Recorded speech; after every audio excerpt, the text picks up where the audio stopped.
This is our second case to discuss about the clinical integration of anatomy in a live case scenario. Here, a 32-year-old man is involved in a motor vehicle accident.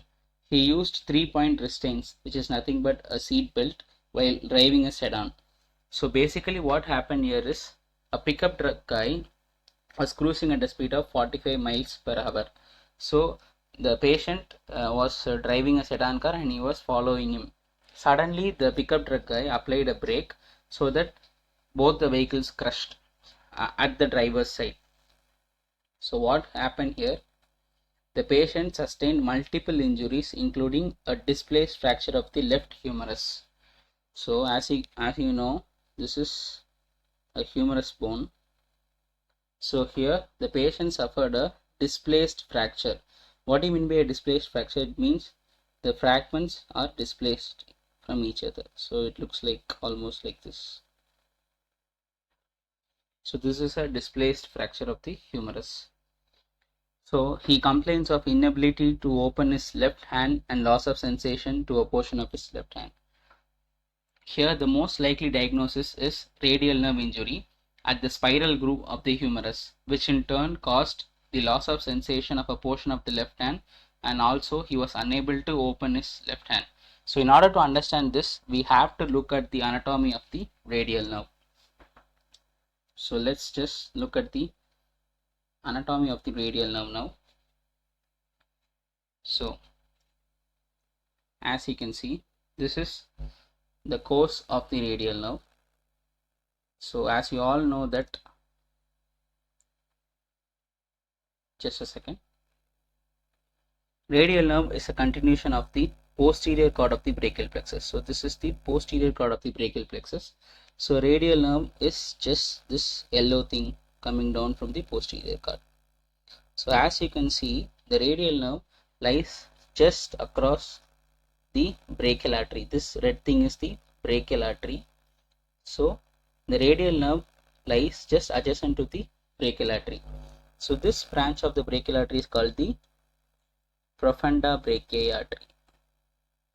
Okay, so radial nerve courses along with this profunda brachiae artery and it reaches posteriorly. So this is the anterior view, and when you view it from the posterior side, it looks like this. So here as you can see, this radial nerve courses along with the profunda brachiae artery, which I will represent in red color. So both these travel posteriorly, and this site is called the spiral groove. So this area is called the spiral groove of the humerus. It is at the posterior side of the humerus. So what is the anatomical significance of the spiral groove? It is the most common site of injury, most common site of fracture during a fracture of the mid shaft of humerus.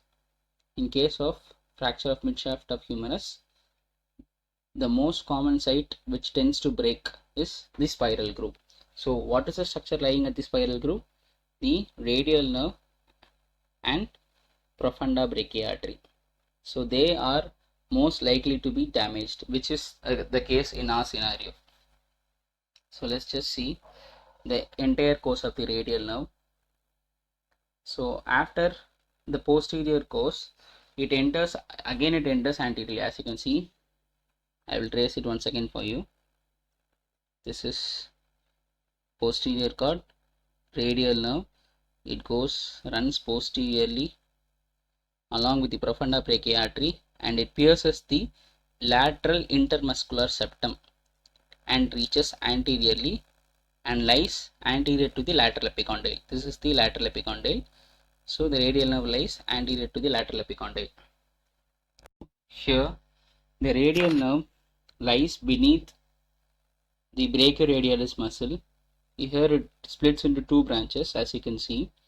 The green one represents the superficial branch, which in turn supplies the sensory supply of the radial nerve, and this yellow one represents the deep branch of the radial nerve, which in turn supplies the motor component of Okay, so as you can trace it downwards, it reaches the hand. So here the superficial branch, which is the sensory component, supplies the lateral part of the forearm and also the dorsum of index finger, thumb, and a part of the middle finger. Okay, now the deep branch of the radial nerve, which supplies the anterior or the extensor compartment, which in turn is responsible for extension of the wrist joint, also the metacarpophalangeal joint.